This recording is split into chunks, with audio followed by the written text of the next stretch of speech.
Ujjain Madhya Pradesh police द्वारा गिरफ्तार किए जाने के पश्चात उत्तर प्रदेश पुलिस व एसटीएफ टीम द्वारा आज दिनांक 10/7/2020 को कानपुर नगर लाया जा रहा था।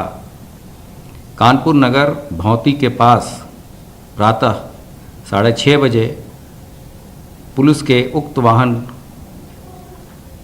दुर्घटनाग्रस्त होकर पलट गया, जिससे उसमें बैठे अभियुक्त व पुलिसजन घायल हो गए। इस दौरान अभियुक्त विकास दुबे उपरोक्त ने घायल पुलिसकर्मी की पिस्टल छीनकर भागने की कोशिश की। पुलिस टीम द्वारा पीछा कर उसे घेर कर आत्मसमर्पण करने को कहा गया, किंतु वह नहीं माना। पुलिस टीम द्वारा जान से मारने की नीयत से वो पुलिस टीम पे फायर करने लगा। पुलिस द्वारा आत्मरक्षार्थ जवाबी फायरिंग की गई। उपरोक्त विकास दुबे घायल हो गया, जिसे तत्काल ही इलाज हेतु अस्पताल ले जाया गया, जहां इलाज के दौरान उसकी मृत्यु हो गई।